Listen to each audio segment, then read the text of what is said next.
يا حي يا قيوم برحمتك أستغيث أصلح لي شأني كله ولا تكلني إلى نفسي طرفة عين. الشيطان يعدكم الفقر ويأمركم بالفحشاء والله يعدكم مغفرة منه وفضلا والله واسع عليم. بسم الله الرحمن الرحيم.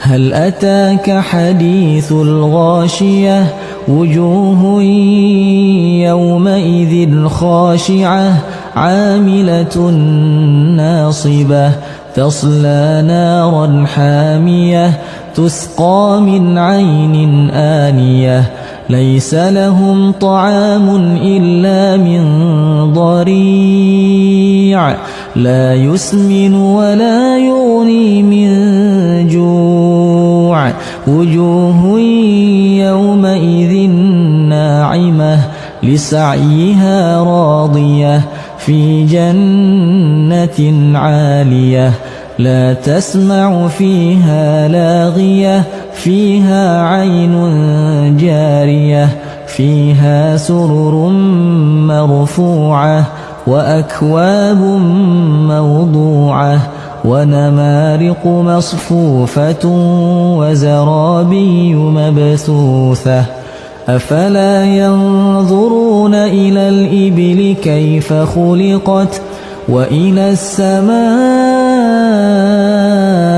كيف رفعت وإلى الجبال كيف نصبت وإلى الأرض كيف سطحت فذكر إنما أنت مذكر لست عليهم بمسيطر إلا من تولى وكفر فيعذبه الله العذاب الأكبر إن إلينا إيابهم ثم إن علينا حسابهم.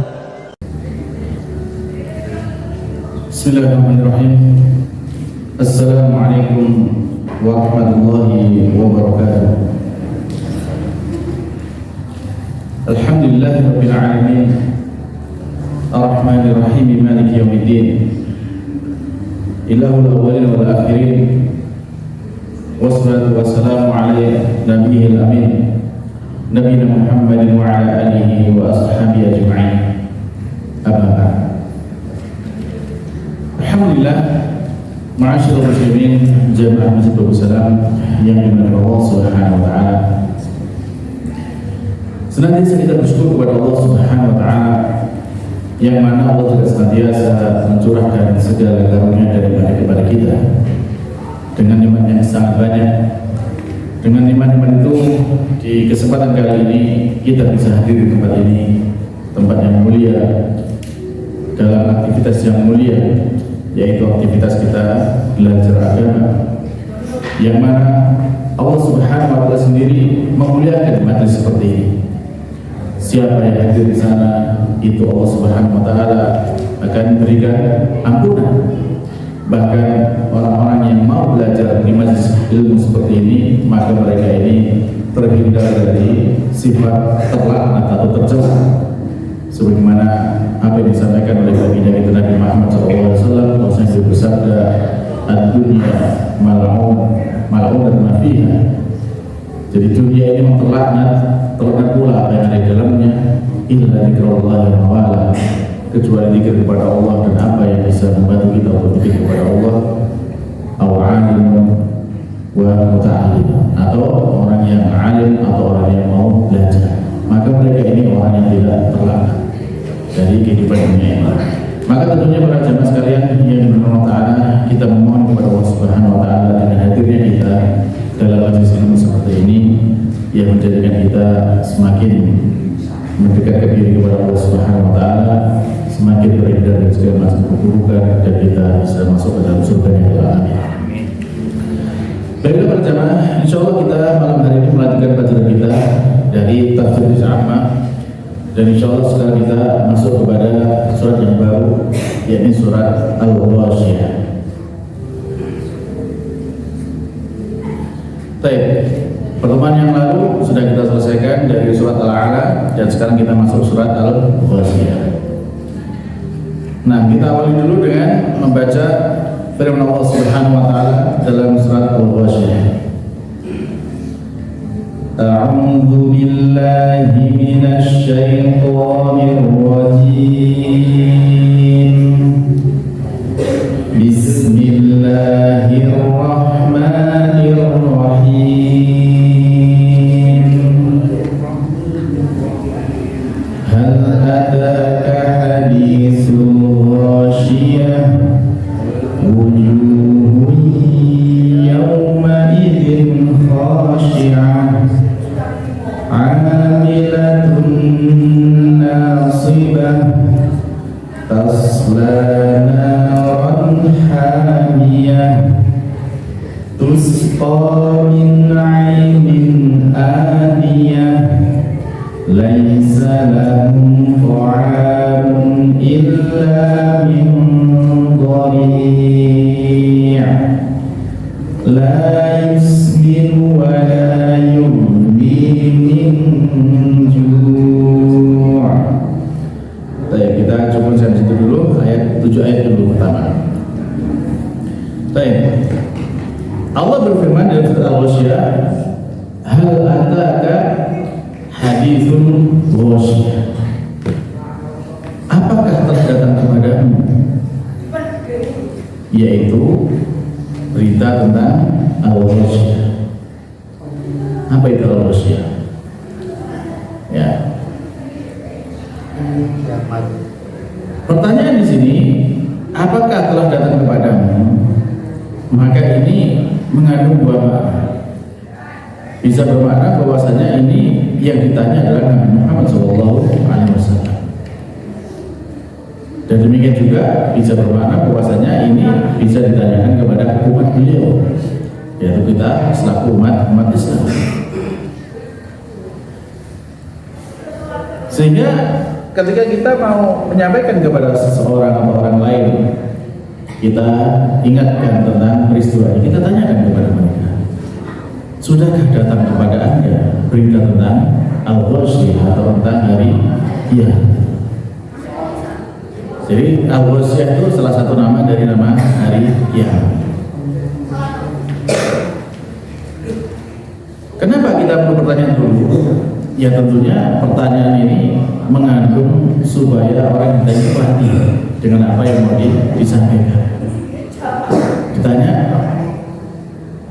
kalau orang itu ditanya, maka dia mungkin akan berpikir dan menjawab. Apakah sudah datang kepada Anda berita tentang hari kiamat?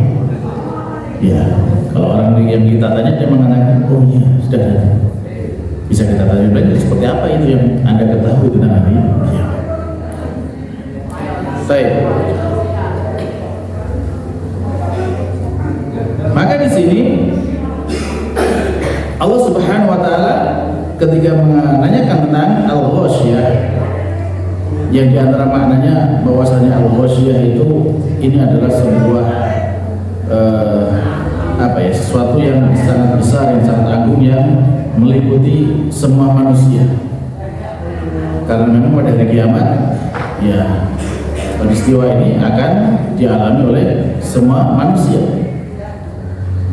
Sehingga di antara maknanya bahwasanya Al-Ghasyiyah ini adalah sebuah makna yang meliputi seluruh manusia. Peristiwa besar yang meliputi seluruh manusia.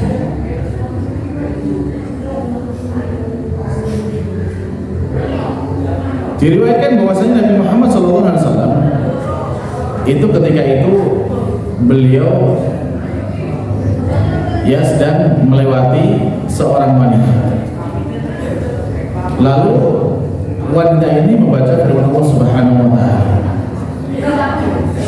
Ayat ini, hal ataka haditsul ghasyiyah. Maka beliau sallallahu alaihi wasallam kemudian bangkit dan mendengarkannya. Kemudian beliau menjawab bahwasanya benar, telah datang ya beritanya kepada. Maka Ya, di sini Nabi Muhammad merasa bahwasanya ayat ini yang diajak bicara adalah beliau sallallahu alaihi wasallam, sehingga ketika ada yang membaca hal ada hadithul ghasiyah, beliau menjawab benar, telah datang kepadaku. Nah, seperti apa keadaannya al-ghasiyah itu? Maka dijelaskan bahwasanya wujuh yauma idzin khashi'ah. Wajah-wajah, wujuh itu banyak dari wajah. Wajah-wajah pada hari itu, yauma idzin pada hari itu khashi'ah, khusyuk. Apa maknanya khusyuk itu berjamaah? Ya, maka yang dimaksud dengan khusyuk di sini, ini maknanya adalah tertunduk, terhina, malu, dan ya penuh penyesalan segala macam. Itu adalah makna dari khusyuk. Jadi sudah nggak ada lagi, ya wajah ceria di sana. Kenapa kok sampai seperti itu? Ya tentunya ayat berikutnya akan menjelaskan kepada kita bagaimana kondisi mereka, mengapa kemudian mereka bisa tertunduk seperti itu. Kondisinya adalah amilatun nasibah. Mereka itu banyak beramal, banyak melakukan ya kegiatan, dan karena banyak dikerjakan nasibah, sampai mereka itu merasa kepayahan, merasa capek dengan apa yang telah dikerjakan selama ini. Jadi sudah banyak berbuat, sudah banyak beramal, sampai merasa capek di sana. Hasilnya apa? Hasilnya adalah taslana hamia. Mereka ya dengan segala macam yang sudah mereka lakukan itu, ternyata mereka itu masuk ke dalam api yang sangat panas. Taslana hamia. Mereka masuk ke dalam api yang sangat panas. Para sahabat sekalian yang Allah Subhanahu wa taala, apa yang diceritakan seperti ini mungkin sebagai gambaran yang lebih sederhana bisa kita lihat kalau kita dalam aktivitas di dunia ini. Contohnya misalkan bagaimana? Contohnya misalkan ketika kita sedang mengerjakan sebuah pekerjaan, ya apakah itu di kantor, apakah itu di proyek, apakah itu ya di kuliah ataupun yang lainnya, kita kerjakan dengan susah payah sampai kemudian selesai, dan ketika selesai kita setorkan, kita laporkan, ternyata yang kita dapat itu ternyata kita kerjakan salah. Atau misalkan ketika ujian sekolah gitu kan, waktu mengerjakan kita kerjakan dengan serius, soal-soal dikerjakan serius, begitu selesai dikumpulkan ternyata yang kita kerjakan salah nomornya. Kira-kira gimana perasaannya itu? Pasti kita akan merasa sangat menyesal, merasa kecewa gitu. Sudah kita capek-capek mengerjakan seperti itu, ternyata bukan itu yang dimaksud. Kita bikin proyek besar, kita kerjakan siang malam, kita kerjakan. Begitu distorkan, begitu dilaporkan, ternyata bukan ini yang dimaksud. Ini saja sudah bikin kita kecewa, padahal masih ada waktu untuk bisa perbaikan atau revisi. Ada perlu di akhirat? Tidak bisa. Sehingga banyak orang ketika di dunia ini, ketika mereka ini banyak berbuat, banyak beramal, ya, tapi ternyata amal mereka tidak diterima nanti di akhirat. Bisa kebayang pada bagaimana kecewanya mereka. Mereka melakukan berbagai macam aktivitas, berbagai macam kegiatan, tapi ternyata yang dilakukan adalah perbuatan yang salah. Meskipun sebagian mereka mengira bahwasanya mereka lakukan adalah yang sudah terbaik, ya, sampai seperti Fir'aun saja ketika dia mengajak umatnya untuk menyembah dirinya, ana rabbukumul a'la, itu Fir'aun mengatakan kepada kaumnya, ma'ara ila jadi tidaklah aku melihat ya apa yang aku tahu ini kecuali ini adalah kebaikan. Jadi Fir'aun sampai seperti itu, ya. Apakah kemudian klaim Fir'aun melaksanakan kebaikan itu bisa diterima nantinya? Ya itu dia. Maka di sini para jamaah sekalian Allah Subhanahu wa taala, dalam agama kita itu ada kaidah yang sangat penting dalam kita beramal, yaitu 2 syarat diterimanya amal itu bisa diterima Allah Subhanahu wa taala kalau memenuhi 2 syarat. Salah satu ada, salah satunya tidak ada, tidak diterima. Itu dua-duanya. Apa itu? Yang pertama adalah ikhlas, dan yang kedua adalah sesuai dengan syariatnya Allah Subhanahu wa taala, atau sesuai dengan ajarannya Rasulullah Shallallahu Alaihi Wasallam. Nah, sehingga kemudian tidak benar juga klaim orang yang mengatakan bahwasanya yang penting hatinya, tidak benar juga. Meskipun ada hadis yang menjelaskan bahwasanya innallaha la yanzuru ila suwarikum wa ajsamikum walakin yanzuru ila qulubikum. Tapi di sana juga ada tambahan dari sini wa a'malikum.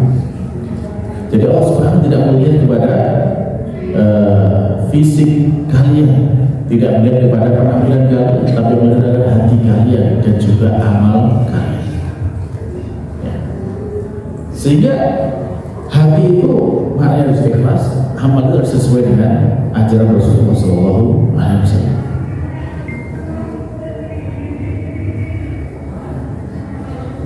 Kan banyak sekarang orang yang mengatakan bahwasanya meskipun dia itu adalah seorang perempuan, dia tidak berjilbab, kan gitu ya. Terus ketika dinasihati untuk memakai jilbab supaya memakai pakaian yang syar'i, dia mengatakan kan yang penting hatinya. Kira-kira klaim seperti itu benar nggak para jemaah? Apakah bisa dikatakan kalau orang yang dia itu tidak mau memakai jilbab, termasuk orang perempuan yang tidak mau memakai jilbab, itu kemudian dikatakan bahwasanya hatinya itu baik? Mungkin sekilas, ya mungkin orangnya baik, suka. Ya kalau kita lihat misalkan, ya mungkin sekilas kan seperti itu. Mungkin orangnya baik, gitu kan, ngomongnya baik, ya. Tapi ada satu sisi yang dia belum baik di situ dalam hatinya. Apa itu? Belum menerima syariatnya Allah Subhanahu wa taala. Karena jilbab kan perintahnya dalam Al-Quran. Kenapa dia nggak mau menerima? Berarti ada masalah di dalam hatinya. Jadi hatinya belum baik di sini. Di sisi yang lain mungkin baik kan, tapi masih ada sisi yang belum baik di dalam hatinya. Ya, hatinya belum bisa menerima syariat Allah Subhanahu wa taala. Baik. Nah, sehingga diriwayatkan bahwasanya sahabat Umar radhiyallahu anhu itu pernah beliau itu melewat kepada sebuah gereja. Yang di dalam gereja itu ada seorang rohib, seorang pendeta.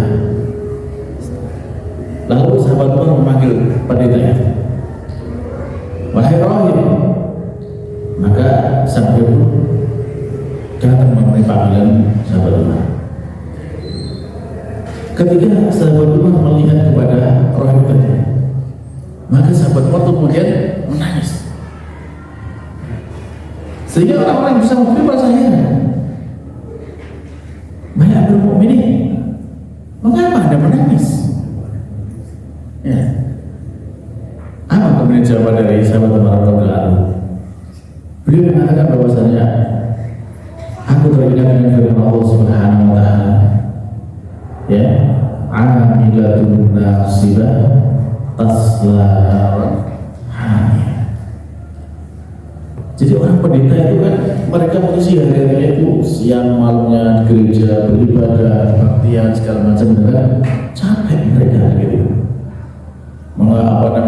Ya berbagi kasih kepada orang-orang, berbagi segala macam itu capek sampai kemudian terlihat di dalam wajahnya itu wajah yang lesu gitu.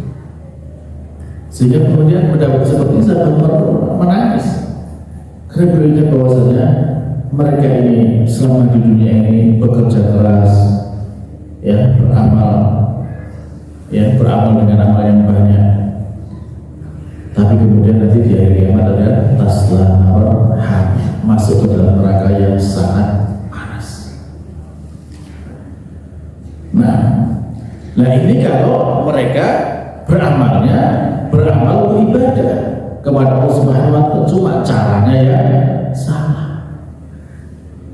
Lalu bagaimana pula kalau misalkan orang yang selama hidup di dunia itu mereka hanya beramal, melakukan kegiatan yang hanya motivasinya dunia saja, tidak ada motivasi akhirat, tidak mengharapkan kepada Allah Subhanahu wa Ta'ala. Kan ada orang yang sepanjang harinya itu kerja terus. Ya, saya pernah melihat ada orang yang kalau jam 2 itu sudah berangkat, jam 2 dini hari sudah berangkat ke pasar belanja sayur-sayuran, terus kemudian dia keliling gitu kan memasarkan sayurnya sampai jam 10 atau jam 11, habis gitu berangkat lagi bawa gerobak yang lain, gerobak bakso, keliling lagi sampai malam. Masya Allah, luar biasa usahanya gitu. Nah kalau misalkan seperti ini tidak diiringi dengan niat yang benar, tidak diiringi dengan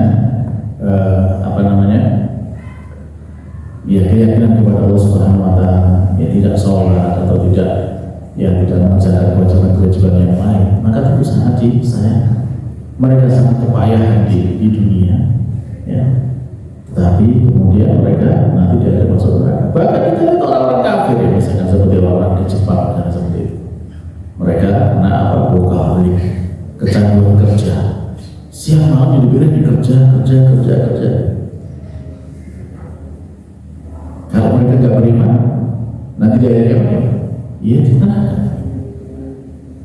Nah, jadi amilatun nafsiyah.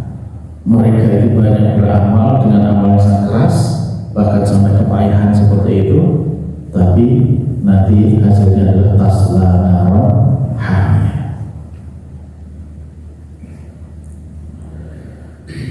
Imam Bukhari menjelaskan bahwasanya terkait dengan makna dari amilun nasibah ini, beliau menyatakan bahwasanya ini contohnya adalah orang Nasrani, seperti tadi disebutkan dalam riwayat Sahabat Al-Bukhari.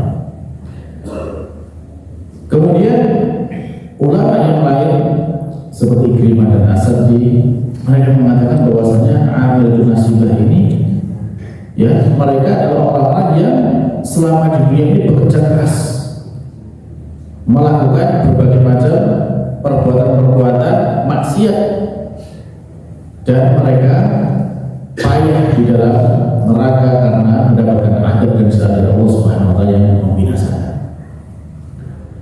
Baik berjamaah, kalau kita lihat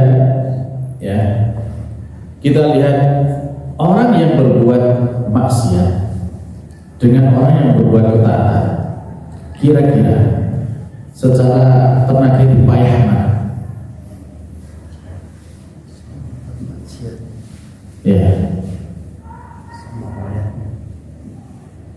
Kalau kita lihat misalkan ada orang mau mencuri,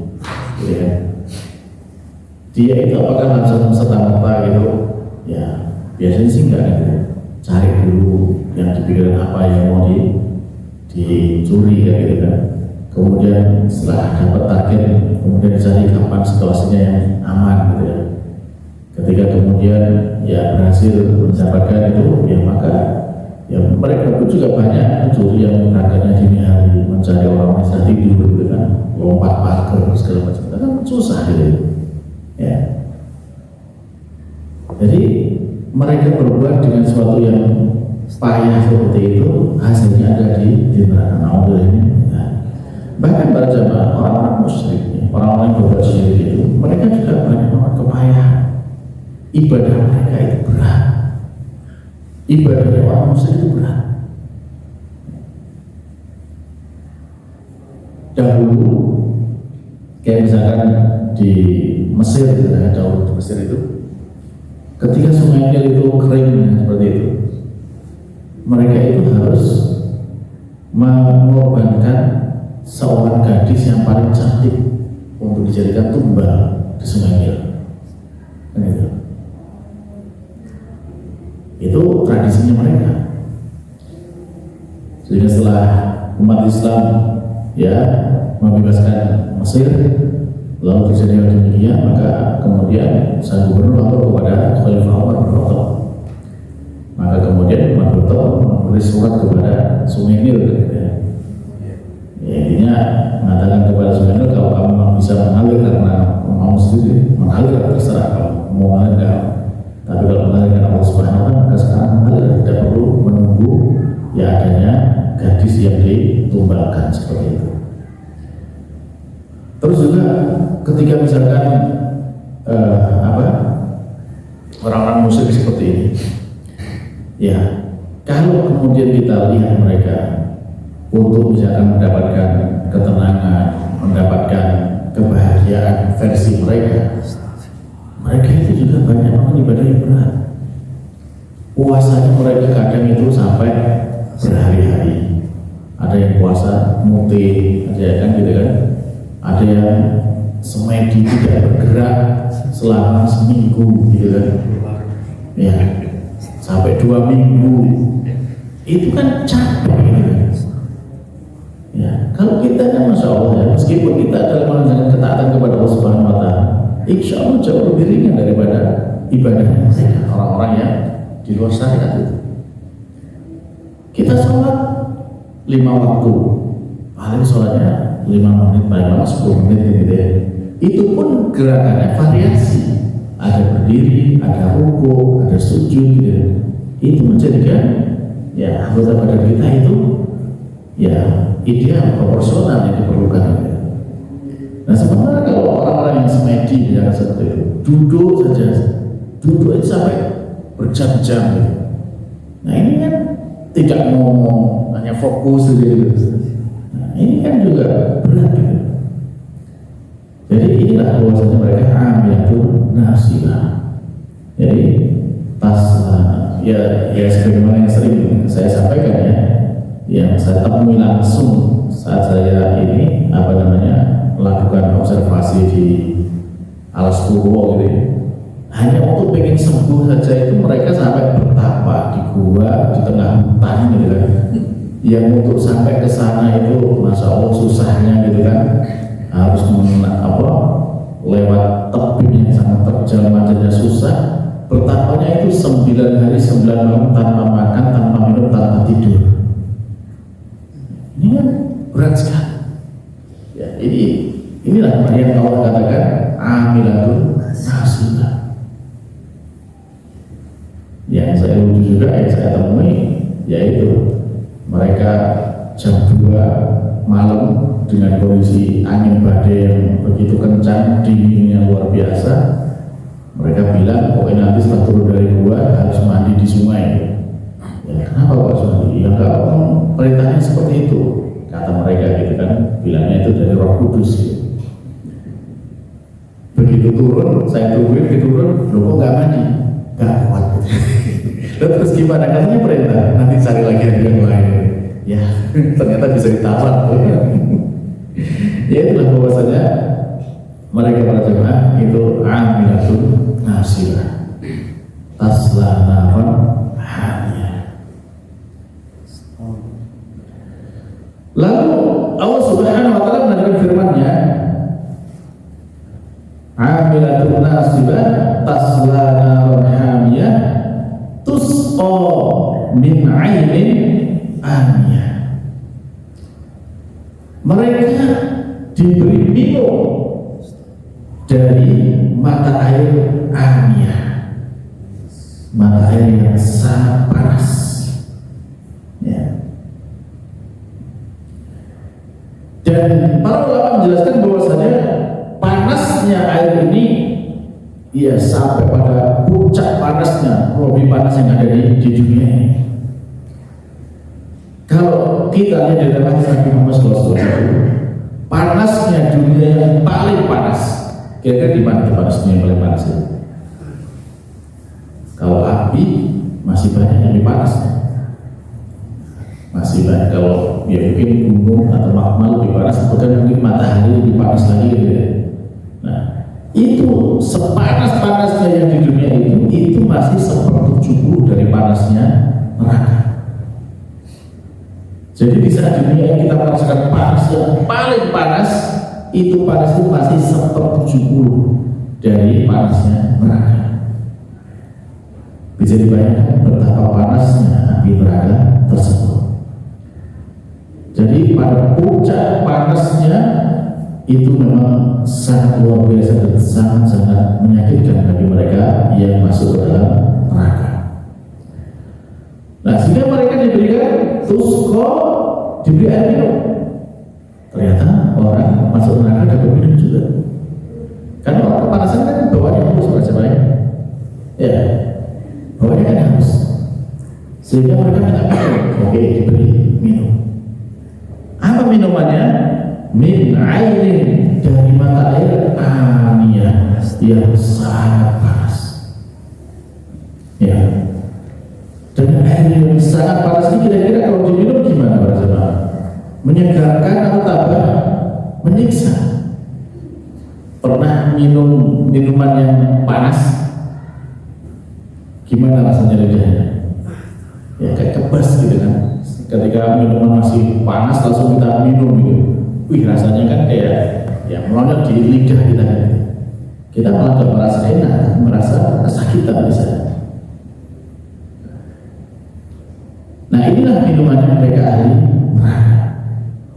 Mereka diberi minuman yang sangat-sangat menyakitkan, minuman air panas seperti ini. Di dalam riwayat ayat yang lain Allah sebutkan faqatta'a am'a'ahum, karena saking panasnya itu sampai memotong-motong usus mereka. Ini minumannya ahli neraka. Ya di surat Muhammad ayat 15. Sehingga apa kemudian yang mereka rasakan dari sana? Faedahnya apa dengan minuman ini? Ya mereka tidak mendapatkan apa? Malah justru mereka menambah tersiksa. Mereka tidak mendapatkan kesegaran, mereka tidak mendapatkan rasa dingin.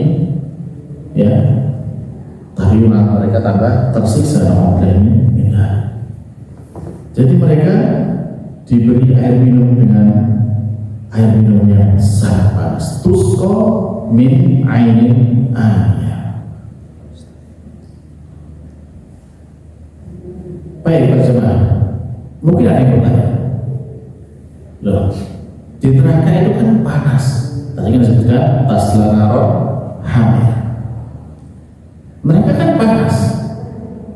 Terus bagaimana kok dengan panas seperti masih ada mata air? Gimana kok ada mata air di dalam neraka yang sangat panas? Nah, yang perlu kita tahu para jemaah, apa yang terjadi di akhirat ini adalah peristiwa akhirat. Kejadian akhirat ini tentu tidak sama dengan apa yang bisa kita rasakan di dunia. Karena peristiwa akhirat tidak bisa kita bayangkan. Ya, di sana dahsyatnya seperti apa itu tidak bisa kita bayangkan. Contohnya misalkan nanti di akhir itu kan matahari didekatkan di atas kepala dengan jarak 1 mil. Mungkin nggak di dunia seperti itu.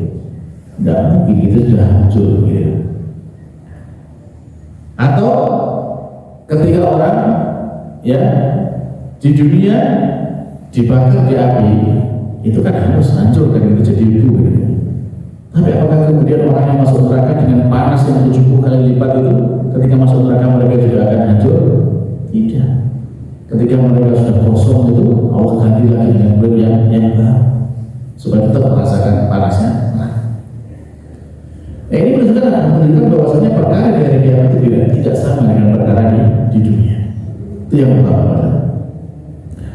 Kemudian yang kedua, ketika Allah Subhanahu wa Ta'ala berkehendak, maka Allah itu adalah zat yang maha kuasa. Innallaha bikulli syai'in qadir. Innallaha ala kulli syai'in qadir. Allah itu maha kuasa atas segala sesuatu. Di dunia saja para jemaah, di dunia saja itu ada pohon yang hidup dan di dalam pohon itu keluar apinya. Pernah nggak lihat? Ya, ada pohon yang mengeluarkan api dan pohon ini masih hidup. Itu di dunia. Sehingga Allah Subhanahu wa Ta'ala menyebutkan dalam Al-Quran, "Alladzi ja'alakum minasyajaril akhdari nar." Dia yang menjadikan ya bagi kalian itu dari pepohonan itu pepohonan yang hijau itu ada apinya. Atau di dunia juga bisa kita lihat bahwasanya di dalam laut, ya di dalam laut itu ada api yang menyala, yang berkobar. Ya. Itu aja bisa gitu kan. Nah apalagi di dunia aja bisa terjadi seperti itu, bagi nanti di akhirat Allah maha mampu untuk mengadakan itu semuanya. Jadi intinya ya tidak perlu kita kemudian merasa bingung bagaimana katanya neraka itu panas kok bisa ada mata air. Yang jelas Allah maha kuasa di sana. Ya. Apa yang Allah kehendaki pasti bisa terjadi. Baik, kemudian Allah berkata bahwasanya tadi minumannya dari mata air yang sangat panas. Lalu kemudian Allah menjelaskan bagaimana dengan makanan mereka. Laisa lahum ta'amun illa min dhari'. Tidak ada bagi mereka makanan kecuali dari dhari'. Apa itu dhari' para jemaah? Ya, dhari' ini banyak yang memberikan makna. Ada yang mana yang paling kuat. Dhari' ini adalah sebuah pohon. Ya, bisa disebut nama lain dari pohon zakum. Ya, kalau zakum itu kayak buahnya, ini pohonnya dhari' itu. Ya, di sana pohonnya itu pohon penuh duri. Ada yang mengatakan pohonnya dari api. Dan biasanya orang Arab itu mereka mengenal pohon dhari ini kalau pas lagi hijau, lagi berdaun itu namanya syabrok.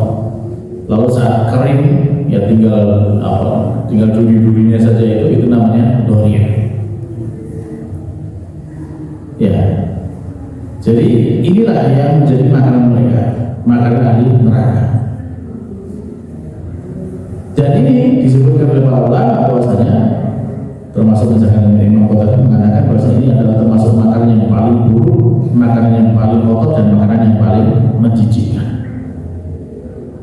Ini makanannya ahli neraka. Ya.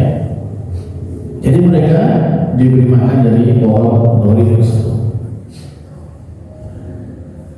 Nah, ketika makan seperti ini, bagaimana keadaan mereka ketika makan pohon dhari' ini? Maka mereka kemudian ya kalau makan ini la yusminu wa la yughni min ju'.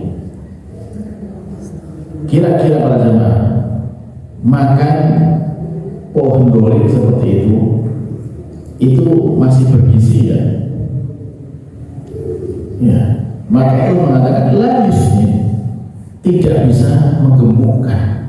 Karena tidak ada gizinya, ada duri-duri aja gitu mesti dimakan yang ini ya. Wala yuni min ju', dan tidak bisa mencukupkan dari laparnya, apa tidak bisa menghilangkan rasa lapar. Ya. Disebutkan juga bahwasanya termasuk sifat dari pohon dhari' ini termasuk pohonnya beracun misalnya. Jadi ada racunnya sehingga makan pun itu juga tambah kesakitan. Ya, tidak menambah mereka menjadi kenyang, tapi justru malah menjadikan mereka kesusahan karena makan dari doli tersebut. Intinya apa para jemaah? Intinya bahwasanya kehidupan di neraka itu adalah kehidupan yang sangat berat, sangat berat. Termasuk minumannya, makanannya seperti ini adalah minuman yang sangat berat, tidak bisa dinikmati sedikit pun. Keseharian di neraka itu sangat menyiksa, sehingga jangan kemudian sekali-kali kita meremehkan kehidupan neraka seperti ini. Di antaranya misalkan ketika orang-orang yang mereka di dunia ini kemudian ya meremehkan perkara-perkara yang menyeret ke neraka. Betapa banyak orang-orang itu kemudian mereka melakukan dosa itu ya karena dia kebiasa saja. Padahal itu dosa, jelas dosa. Ya. Para jemaah, kalau kita lihat orang sekarang ini berbuat syirik, dosa besar yang paling besar, kira-kira mereka merasa itu sebagai perbuatan yang salah atau tidak? Banyak di antara mereka merasa itu benar, kayak gitu. Padahal dosa besar yang paling besar. Dan kalau itu dibawa mati, ya maka itu tidak akan diampuni selama-lamanya dan mereka harus masuk surga. Ya. Dan tentunya orang yang berbuat syirik seperti ini, kalau dinasihati itu biasanya susah mau menerima. Contoh misalkan apa sih? Contoh misalkan ya ketika orang-orang yang ingin sukses dalam usahanya, kemudian mereka menggunakan perewangan-perewangan, ya menggunakan koda ataupun menggunakan yang lainnya, minta kepada orang pintar segala macam. Ini adalah bentuk kesyirikan. Kalau mereka kita nasihati dalam usaha seperti itu, namanya kan usaha. Jadi mereka mengatakan seperti itu, namanya juga usaha. Padahal itu usaha yang dilarang oleh Allah Subhanahu wa Ta'ala.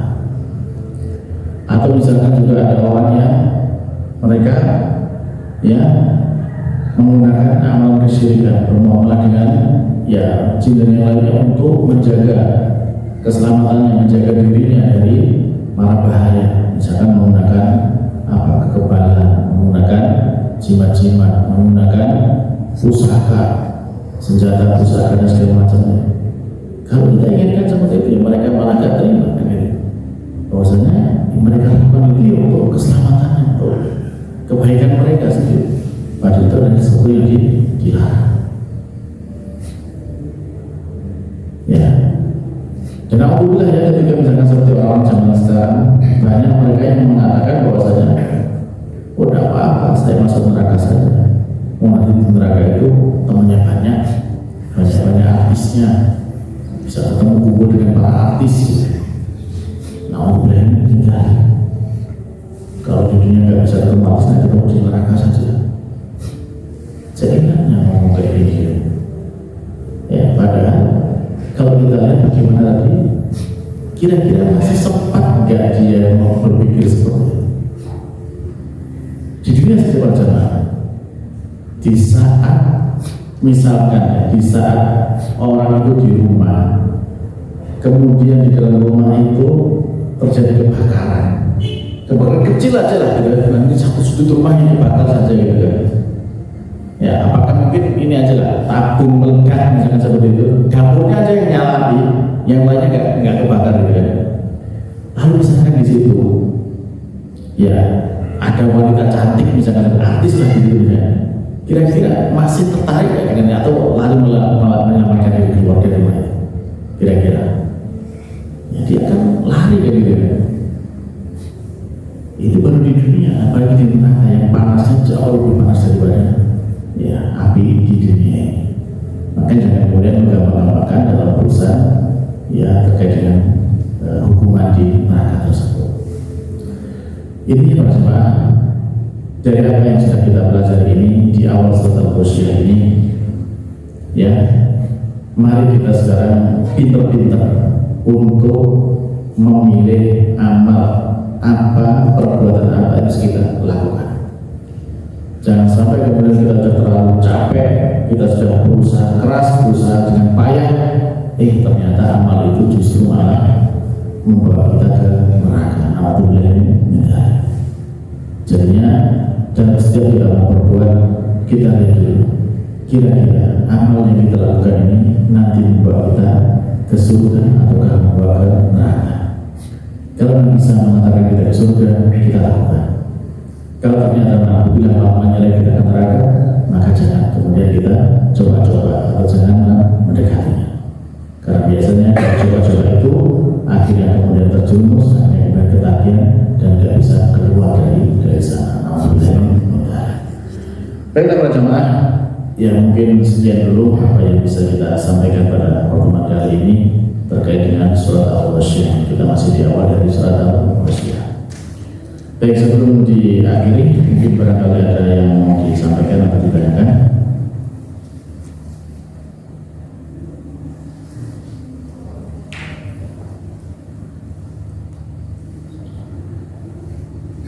Baik, kalau sudah tidak ada, ya alhamdulillah.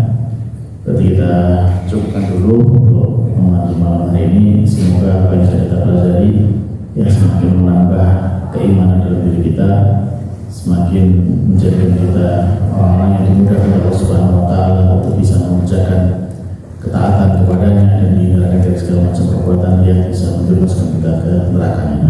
Amin. Kita akhiri dengan doa tertulis. Subhanallahumma rabbana wa bihamdika asyhadu an la ilaha illa anta astaghfiruka wa atubu ilaik. Assalamualaikum warahmatullahi wabarakatuh.